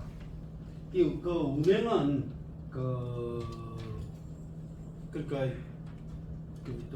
궁궐 안에서 하는 재주를 부리는 뭐랍니까 서커스 비슷한 재주를 부리는 그런 연극도 하고 이렇게 하는 그런 사람입니다. 그래서 어느 날 이 아들이 공부에 이제 장작을 이렇게 나무를 해가지고 지어 나르다가 우명을 만납니다. 그리고 우명이 만나고는 나는 손수호의 아들입니다. 아버지 돌아가실 때 제가 공부에 지면 우명을 찾아가라 했습니다. 그러니까 우명이 너는 멀리 가기 기다려라. 그래 딴 데 가지 말고 여기 살고 있어라. 그리고는 우명이 손수호의 옷을 입고 간을 쓴 다음 은행을 흉내내기 시작합니다. 손수호의 옛날에 살았을 때를 생각하면서 손수호와 똑같은 짓을 하기 위해서 합니다. 1년 동안 연습을 합니다. 그래가지고 손수호를 완전히 닮아가니까 이제 초나라 왕하고 초당왕하고 이렇게 주위 사람들이 손수호 이야기를 구분을 못하는 겁니다. 진짜 손수호같이 보이니까. 그래 장왕이 술자리를 만나서 우명이 나가 축수를 했다. 장왕은 크게 놀라면 손수호가 다시 살아났다고 여기서 손수호가 그렇게 뛰어난 재상이었으니까 다시 살아난 것처럼 느끼니까 다시 재상을 맡아달라 이렇게 이야기한 겁니다. 그리고 우명은 돌아가 아내와 상의하고 사흘 뒤 재상이 되겠습니다. 그러니까 이렇게 이제 상의하고 오겠다고 했어요. 그래서 사흘 뒤에 우명이 와가 보니까 우명이 다 대답을 합니다. 아내가 하지 말라고 하면서 하지 말라 그럽니다. 초나라 재상은 할 만한 것이 못 된다고 했습니다. 손수건은 재상으로서 충성과 청렴으로 임하여 왕을 패자로 만들었습니다. 그런데 그가 죽으니 그 아들은 송곳 하나 꽂을 땅도 없고 없이 가난하게 장작을 지어 나름에 힘들게 먹고 삽니다. 손수건처럼 되는 차라리 자살하는 것만 못합니다. 이렇게 이야기한 겁니다. 그래서 그 우명이 왜 그렇게 했겠습니까? 왕에게 저것을 절실하게 전달하기 위해서 그럽니다. 만약에 처음부터 왕한테 소수가 아들이 이거 어렵게 삽니다. 그거 좀 우리 그래서는 안 됩니다. 조금 뭐 땅에다 떼줘가지고 먹고 살도록 해주십시다. 이렇게 이야기하면은 이 그 광대 이거 연극을 하는 친구의 말을 왕이 그 말을 옳다고 생각하지만 기분 나쁘지는 않겠습니까? 그죠? 이놈이 어디 무엄하게 그딴 소리를 여기다 하느냐 할 수도 있습니다. 그 하여튼 이 말 이렇게 1년 동안이나 소수고처럼 해가지고 이렇게 이 말 한마디 하려고 그렇게 준비를 한 겁니다. 이에 장왕은 우명에게 사과하고 손수의 아들을 불러 친구 땅 400호를 동해서 제사를 바설게 하니 10회 소리 지나도록 끊이지 않다고 전해졌다. 이는 말할 수 있는 시기를 알았기 때문이다. 그러니까 때를 만들어 놓아가지고 말할 수 있는 왕에게 간언할 수 있는 때를 만든 겁니다. 이 친구 땅이라는 것도 이 손수거가 왕이 만약에 땅을 준다 그러면 이게 땅을 그 봉투를 주겠다고 하면은 친구 땅을 달라고 해라. 그 친구 땅이 뭐냐면 굉장히 척박해가지고 아무도 원하지 않는 땅입니다. 그러니까 그 말은 무슨 말이냐면 척박하고 별 볼 없는 땅을 가지고 있으면 누구도 탐을 안 된다는 겁니다. 그래서 10대가 되도록 그렇게 유지했다는 거죠. 그러니까 이게 우명의어관, 우명이 의관을 갖다가 차려입었다. 손수고의 의관을 차려입었다. 이런 뜻입니다. 그래 이게 이제 사실은 그 왕에게 자기의 군주에게 강할 때 우리가 상관에게 이야기할 때도 상관에게 이야기하는 방법은 여러 가지 있을 거 아닙니까? 뭐 우리가 옛날에 저도 집 회사에 다닐 때 윗사람한테 보충받게 대들다가 깨지기도 하고 이래 해가지고 뭐 그렇게 했었는데 여러분들도 어디 밑에 사람이 이렇게 좀 뭐라 그러는 이야기할 때 좀 좋게 내가 알아듣도록 이야기하는 방식이 다양하게 있겠죠. 그 다양한 방식 머리를 써야 되는 거죠. 그걸 우리가 간한다라고 하는데 이 영린이란 말, 그 영화 한비자에 나오는 말입니다. 이 영화도 있었죠. 이 용이라는 것은 이 군주라고 하는 것은 용과 같다. 이 용이라고 하는 것은 비늘이 목에 비늘이 있는 거예요. 이 비늘이 거꾸로 나오고 있다. 그걸 영린입니다. 영린. 거꾸로 난 비늘이라는 뜻입니다. 원래 보면은 머리로부터 꼬리로 갈수록 이렇게 딱 그 빈이 있어야 되는데 모가지만에는 거꾸로 있다는 거예요. 용은. 그래 이 그 용이라는 것은 워낙 순해가지고 원래는 타고 다니기도 하고 다 그렇게 할 수 있는데 만약에 이 영린을 건드리게 되면 바로 죽는다. 그래서 이 영린을 절대 건드려서는 안 된다. 이런 이야기입니다. 그래서 왕에게 이야기할 때는 이 영린을 건드리지 않도록 해라. 그 왕에 이야기할 때 간하는 방식에 대해서 이야기하고 있습니다. 지금 이 공자가에 보면 간군오위라고 있습니다. 군주에게 간하는 방식의 5가지 방식인데 이게 뭐냐면 혈간, 당간, 간간, 집간, 풍간 이렇게 있습니다. 그래서 혈간은 먼저 돌려서 간하는 것이고 당간은 꾸며서 솔직하게 직접적으로 하는 겁니다. 간간은 자신을 바싹 때려가지고 통촉하고 이렇게 하는 것이고 집간은 앞뒤 가리지 않고 그냥 푹 찔러서 이야기하는 겁니다. 풍간은 우회적으로 비유하거나 풍자해서 말하는 것이죠. 그래 저번에 우리가 안녕에 대해서 재상 안녕에 대해서 했었죠. 안녕이 자기 군주에게 말하는 방식이 있었죠. 기억나십니까? 촉초라는 친구가 자기 왕이 아끼던 새를 날려보내니까 안녕이 뭐라고 했습니까? 왕이 좀 죽여라 이렇게 했는데 안녕이 취재를 한 다음에 죽이시다 이래가지고 취재를 합니다. 촉수 너는 3가지 죄를 지었다. 너는 왕의 새를 갖다가 왕이 아끼는 새를 갖다가 날려보내서 너는 죽을 죄를 지었다. 두 번째 왕이 새 때문에 사람을 죽이게 만들었으니까 너 또 죽어야 된다. 그러고 또 왕이 쟤 때문에 사람 죽이고 온 제후들이 소문나게 만들었으니까 그래서 너 또 죽어야 된다. 그럼 왕이 가만히 생각하니까 이놈 죽이더라 말이야. 그래서 그게 이 뭡니까? 그 어디에 해당됩니까? 풍간에 해당되거나 혈관에 해당되죠. 그렇죠. 그렇게 이야기하는 방식도 하기에 따라 가지고는 왕이 기분 좋게 따를 수 있는 게 있는가 하면은 기분 나빠서 듣기 싫은 것도 있는 것이요. 그래서 이게 위징이 혈관이 이렇게 제가 예를 한번 들어봤습니다. 이 저에서 당태종 이세민에게는 이 위징이라는 아주 뛰어난 그 재상이 있었습니다. 그 모든 그 뛰어난 그 군주에게는 반드시 뛰어난 재상이 있게 마련입니다. 이거 우리 책사라고 그러죠, 책사. 그래 이 위징이 이렇게 이야기합니다. 폐하, 저를 충신으로 만들지 마시고 양신, 좋은 신하로 만들게 살게 해주십시오. 이렇게 합니다. 충신이라고 하는 것은 보통 목숨을 바쳐야 되잖아요. 왕이 잘못한 것을 바로잡으라다 왕이 죽거나 뭐 이렇게 하는 것이요. 그게 무슨 말이냐 하니까 충신은 자신도 죽고 가족과 가문도 풍지박살납니다. 물론 군주도 악인으로 낙인 찍혀 결국 나라도 멸망합니다. 유일하게 남는 건 충신의 이름 석자뿐입니다. 그러나 양신은 살아서는 편안한 삶을 살고 명성을 얻고 죽어서도 가문도 대체적으로 대대손손 번창합니다. 군주의식 태평성대를 누리고 나라도 부유해져 정사가 지속될 수 있습니다. 저는 폐하의 충신보다는 양신이 되고 싶습니다. 무슨 말인지 알겠죠? 왕을 바로잡으려 하다가 죽임을 당하고 가문이 망하고 나라도 위태로워지고 이래서는 안 된다는 겁니다. 자, 그다음에 이제 끝이 다 돼갑니다. 좀 이야기가 어렵습니까? 재밌습니까? 이 크게 된 큰 일을 이룬 사람들에게는 반드시 특별한 것들이 있다는 것. 오늘 그걸 또 경험하시기 바랍니다. 이 손수고 이야기가 있는데요. 손수고는 재상이 3번이나 되었다가 그러고 또 3번이나 다시 물러납니다. 그래서 이게 근데 재상이 될 때도 그렇고 물러날 때도 그렇고 전혀 근심하는 기색이 없습니다. 그 예를 들면 재상으로 가면은 좋아가지고 내가 저처럼 장관상 하나 받고도 잘했다고 자랑하고 이러는데 그 재상이 되면은 막 자랑하고 이래 할 거 아닙니까? 그럼 물러나면은 상심해가지고 이렇게 해야 될 것. 근데 갈 때나 나올 때나 아무런 변화가 없는 겁니다. 그래서 지금 마음이 매우 평정해 보이는데 그대의 마음은 어떠하고 이렇게 묻습니다. 이 장자에 나오는 이야기.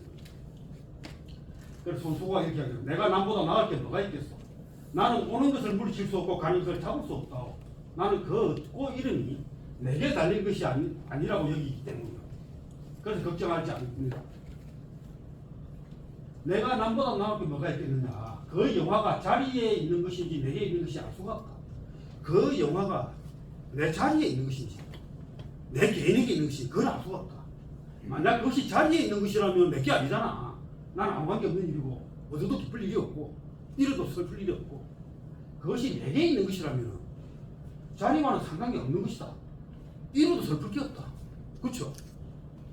자리에 그 영화가 있는지 내게 있는지 그러고 자리에 있다면 내가 가나 안 오나 너도 기뻐할 게 없는 것이고 자리는 항상 있는 것이고 그 자리에 누가 해도 가는 것이고 그래 마찬가지입니다. 그래서 나는 장차 유자하게 온 세상을 논일고자 하거늘 어느 결의 사람의 기천에 마음을 둘 수 있겠소 이렇게 얘기합니다. 역시 손수고라는 사람은 굉장히 뛰어난 재성이 틀림이 없죠. 이걸 그 삼진삼태 또는 삼이삼거라고 합니다. 앞으로 뱃살에 나아가고 3번 나아가고 3번 물러났다.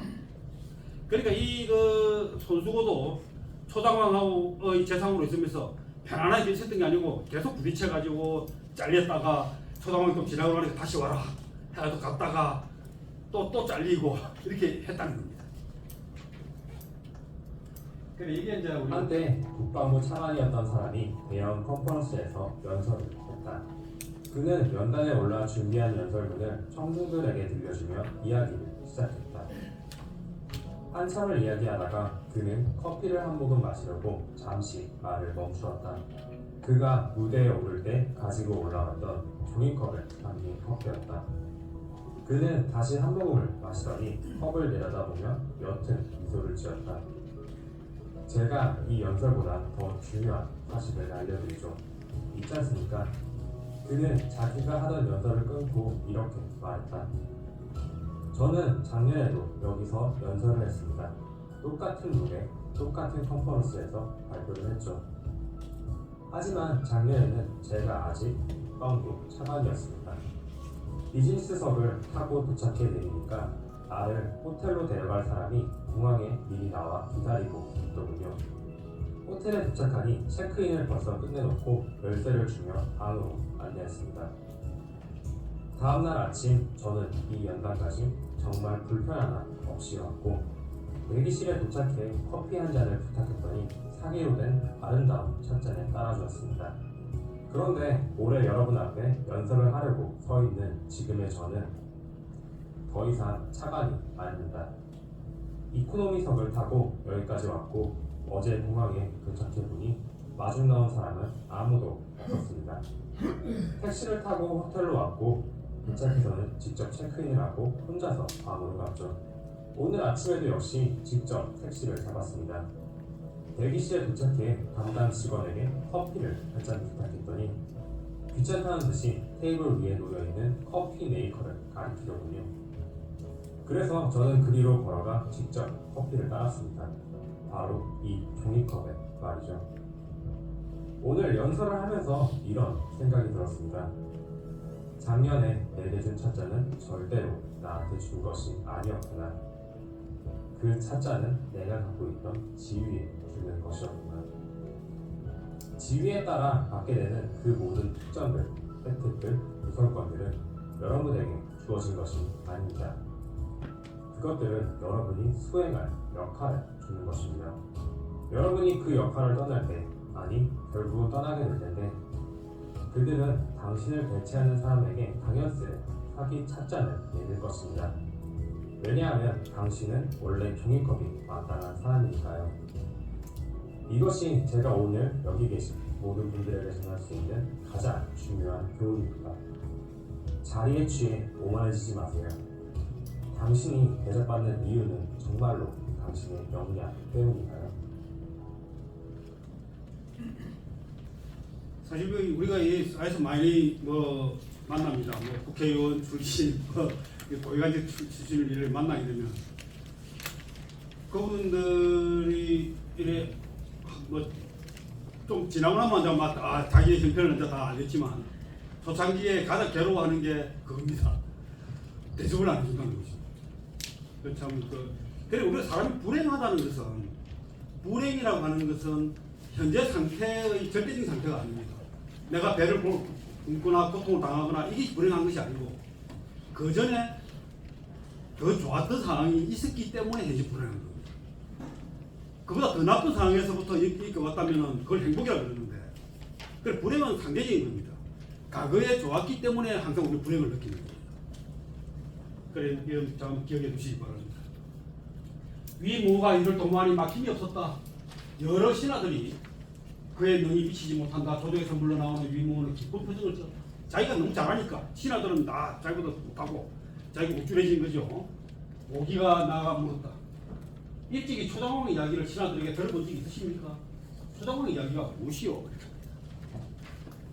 오기가 대답했다. 초장왕이 이를 도모하면서 막힘이 없어 여러 신하들이 그에 미치지 못하였는데 조정을 물러나오는 왕은 근심어린 표정을 띠고 있었다.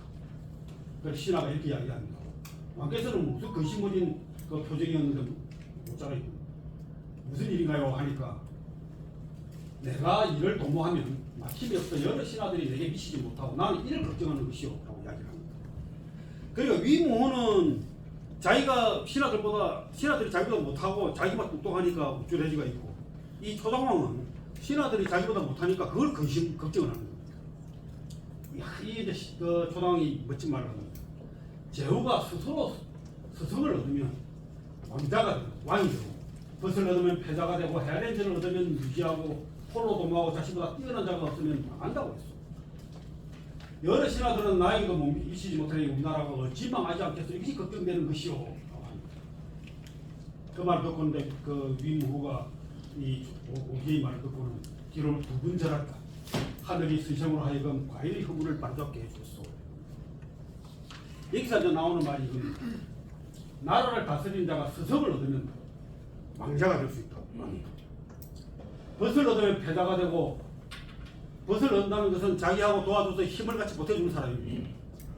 그리고 헤아리는 자를 얻으면 유지하고, 홀로 도모하고, 자신보다 뛰어난 자가 없으면 망한다. 혼자서 북치고 장구치고 다 하면은 망한다는 얘기입니다. 그래서 실제로 우리 많은 회사들 가보면은 대표이사가 제일 똑똑합니다.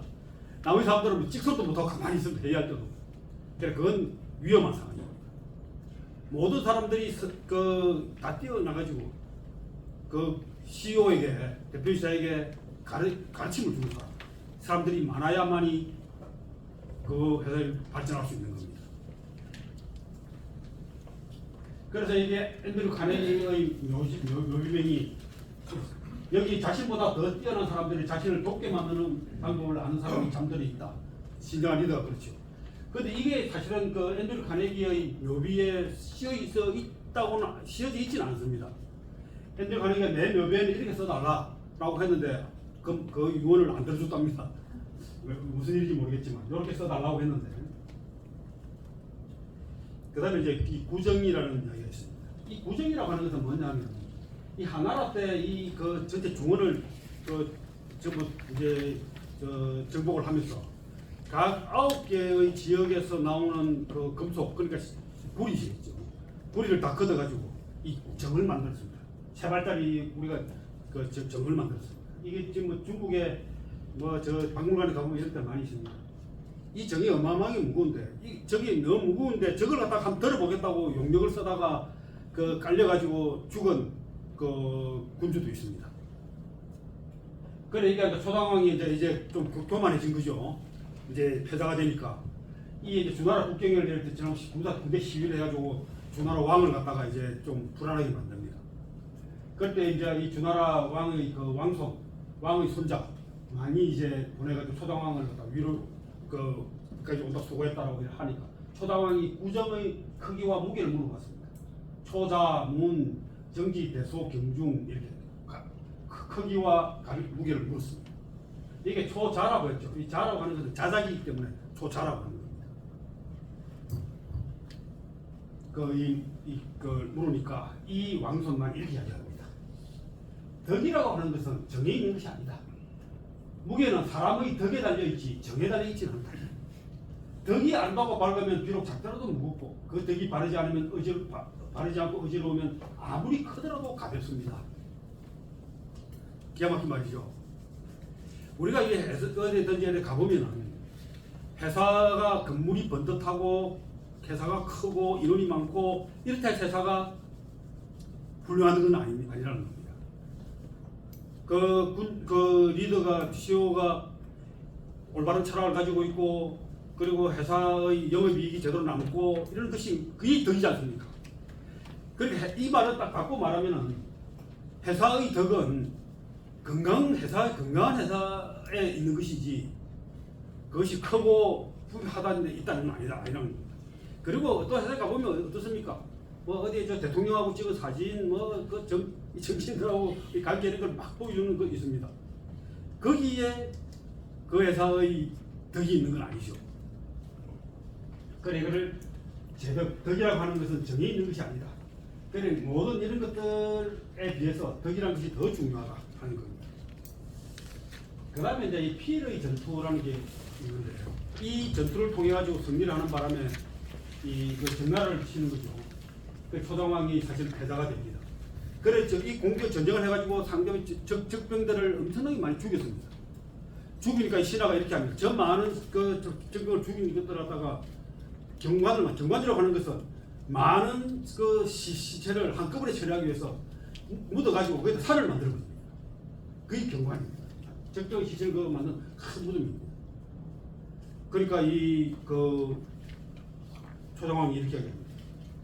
이 무라고 하는 것은 그 7개의 덕이 있는데 나는 그 덕을 다 가지고 있습니다. 무라고 하는 것은 하는 것은 그 창과자의 거칠 지자입니다. 이 창과자의 거칠 지가 합친 것이다. 창은 그러니까 전쟁을 멈추는 것이다. 이 지과라고 그러죠. 그런데 이런 나는 건폭,疾병, 보대, 뭐 이런 것들을 폭력을 금하고 무기를 거둬 보완하고 큰 나라를 유지하고 세상을 평정하고 백성을 편안히 하고 세상 사람들을 화합시키고 재물을 풍성하게 하고 이것이 무의 7가지 덕이다. 그래 나는 아직까지 그렇게 하지 않았다. 한 가지 가진 게 없다. 그래 진나라 사람들 자기들하고 공개해도 진나라 사람들은 제가 될지언정 백성들은 모두 충성을 다해 군주의 명에 따라 죽었으니 내가 어찌 그들을 구경거리 종관을 만들겠는가. 이렇게 해서 안 만듭니다. 그래서 이제 패자의 인품과 도량, 덕업을 아까 이야기하는 겁니다. 이 지과라는 것, 이게 우리나라에 있습니다. 지과문이라고 있습니다. 어디냐면은 여러분 이 세병관이 그 통영에 있는 세병관 가보셨습니까? 예, 세병관이 우리나라에서 면적으로는 가장 큰 그 목조 건물입니다. 진남관이 이거보다 큰 건물이 있는데 진남관은 면적은 크지 않고 덩치인데 건물이 크고요. 이 세병관이 여기 대단합니다. 이 안에 중간에 여기 보면은 망걸레라고 있습니다. 이게 이제 삼도수구 통제사가 여기 있었는데 이 망걸레에서 이 그 삼도수구 통제사가 거기 왕에게 절을 하고 제사를 지는 제사라기보다는 매 해마다 절을 인사를 하고 하는 그런 겁니다. 근데 이 여기가 굉장히 그 터가 좋습니다. 왜 터가 좋냐면은 이때 일기세대 때 여기를 칸을 막아가지고 학교를 만들었습니다. 이 학교 만든 이 학교 출신들이 유치진, 유치환, 그러고 그 윤희상, 그러고 또 저 토지의 박경리 이런 그 걸출한 인물들이 여기서 다 나왔습니다. 그 여기가 또 얼마나 그 특별하냐면은 이 벌레가 여기 들어옵니다. 아니. 다른데 여러분 저 경복궁이나 이런 데 가면은 이게 벌레나 이런 그 참새들이 새들이 알지 못하게 막 거묻혀놓고 이렇게 하거든요. 이게 그런 게 없습니다. 그러니까 미물이 범접을 하지 않습니다. 그 제가 여기 가면 여러분 꼭 가시거든. 제가 해마다 여기 한 번씩 갑니다. 가서 그냥 하고 이렇게 저 재성당과 이런 데를 가는데 다음에 우리 단체로 어제 새해 단체로 바람새로 한번 가십시오.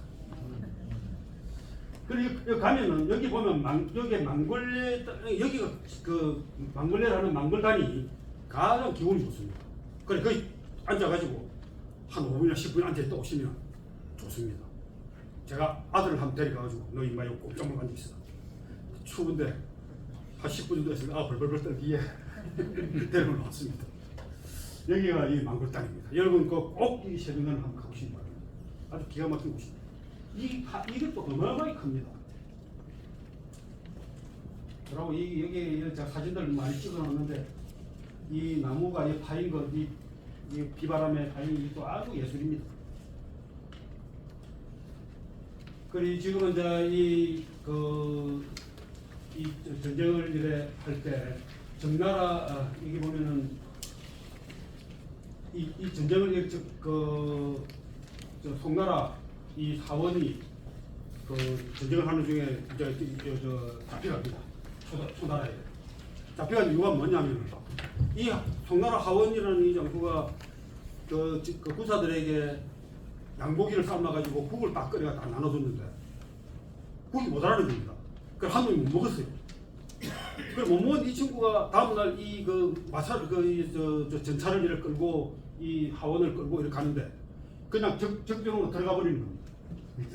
들어가가지고 여기 마찰 적군에 들어가지고 패배를 합니다. 그래 패배를 하는데 근데 이런 뭐라고 이야기를 하는 어제의 양고기는 그대가 주게 했지만 오늘의 이 마찰을 끄는 거는 내가 주지 않다. 그래가지고 양고기 못 먹은 앙심으로 저렇게 해버리는 겁니다. 그래 이게 이제 초장왕은 이 정나라를 도와서 싸우고 송나라는 이 진나라가 도와주고 있습니다. 그 정나라에 이제 이렇게 했는데 이 가짜 위정이라고 조직의 목표에 부합하는 협력이 이루어지지 않는 부정한 상태 이걸 이야기를 합니다. 실제로 말이죠. 제가 여기 뭐 비밀이니까 말씀 못 드리겠는데 최근에 어느 한 기관에 이래 가서 제가 인사위원회에 갔었는데 거기 한 담당자가 정짓을 하는 겁니다. 그래가지고 지금 징계를 어떻게 하느냐 하는 문제를 이제 논하고 있는데 이 사소한 거 이런 거 참 중요합니다. 사소한 것에 목숨 걸지 말아도 있지만 사소한 것에 목숨 걸어라 다 책임이다 이게. 나는 왜 사소한 것에 목숨을 거는가 우리 사소한 것에 목숨을 건다 이 책들이 있더라고요. 그래 이 이야기를 이게 보면은 이 논어에도 이렇게 딱 나오는데 불한빈 한불균이라고 해서 전에 이 김두관 그 지사가 그러니까 이제 국회의원 할 때 우리 저 경총에서 강의할 때 했던 말입니다. 백성은 이 불한균, 이 가난한 것을 걱정하는 것이 아니고 거심하는 게 아니고 고르지 못한 것을 거심한다. 그 쉽게 말하면 이게 무슨 말입니까? 내가 배고픈 것보다 배 아픈 걸 못 참겠다 이 이야기입니다. 같이 배가 다 배고프면 불평이 없습니다. 그 어떤 사람만 배고프지 않으면 그게 문제되는 것이죠. 그 다음 얘기는 이제 이거는 뭐 이야기가 별도로 중요한 건 아닌데 이 사마자방이 또 전쟁을 또 치르고 있는 중에 초공황 때입니다. 초공황은 초당왕의 아들입니다. 이 사마자방은 초당왕의 또 동생입니다. 베드로의 동생인데 이 전쟁을 치르고 있는 중에 사마자반이 이제 전쟁을 치르고 더 들어가서 이런 목이 마르니까 물 좀 가져와라 하니까 이 시종 고향이 물을 안 갖다 주고 술을 갖다 줍니다. 그러니까 이 사마자반이 또 술을 엄청나게 좋아하는데 이게 술이지 않느냐라고 하면서 한 잔 먹고 나니까 또 한 잔 더 먹고 싶고 몇 잔 먹으니 완전히 퍼져버립니다. 그 다음날 전쟁을 나가야 되는데 사마자반이 안 나오는 겁니다. 그 초공황이 이제 가서 보니까 술이 만취해가 떡이 돼가 있으니까 전쟁을 치를 수가 없는 거죠. 그래서 내가 믿을 사람은 사마밖에 없는데 사마마다 늘 치여 있다. 초나라의 사직을 가볍게 여기고 무사들을 돌보지 않는 것이다. 난 다시 싸울 수 없다. 그러니까 돌아갑니다. 돌아가니까 이제 사마다바는 이게 참수 머리 잘립니다. 그래서 이 시종이 자기의 모시는 주인을 생각해서 술을 한 잔 이래 권하고 싶어 줬는데 이 작은 충성이 큰 대충의 적이 되는 겁니다. 그러니까 우리가 이 작은 충성이 큰 적이 되는 것 이걸 이제 우리 보면 이나모리 가조가 이야기했습니다. 소선은 대학과 닮았고 대선은 비승과 닮았다. 작은 스심은 대학과 닮았고 대선은 비승과 닮았다. 이나모리 가조가 어떤 사람인지 아시죠? 이나모리 가조는 우리 우장춘 박사의 사위입니다. 우장춘 박사의 넷째 딸 사위인데 우장춘 박사는 또 누굽니까? 자기 아버지가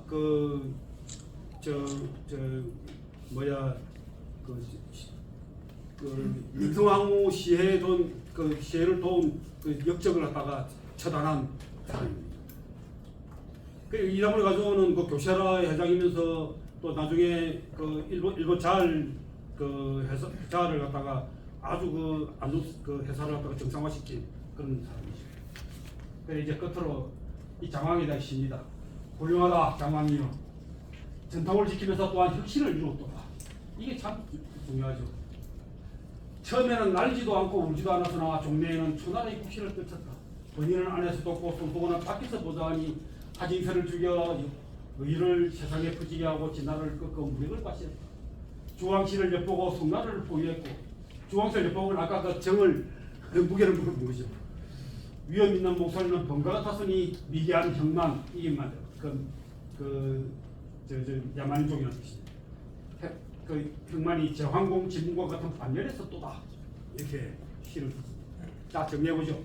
불교면 전령시에 각건을 끄는 기억나시죠? 알고도 추천 안 했으면은 불충이고 몰랐으면은 어리석은 것이다. 해전타루 소 지나갔다고 밭에 소 지나갔다고 소를 빼앗다. 3번 나가고 3번 물러났다. 수레를 높이고 싶으면 문턱을 높여라. 덕이라는 것은 정해 있는 것이 아니다. 스승을 모시면 왕이 되고 친구를 얻으면 패자가 되고 의심하고 그러니까 헤아릴 줄 알면은 그냥 버틸 수 있고 혼자서 북치고 장구치고 다 하면 망한다. 지가 위무 무라고 하는 것은 창을 거두는 것, 전쟁을 끝내게 하는 것이다. 소충적 대충지이다. 작은 충성이 큰 충성에 적이 된다. 바쁘겠습니다. 따가우시네. 죄송합니다.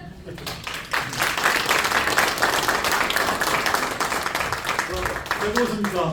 네, 항상 또 우리 고등들은 이렇게 또 우리한테 뭔가 생각거리를 많이 줍니다. 우리 얼른 사진 한 찍고 가십시다. 그래서 우리 기록 안 하게 됩니다.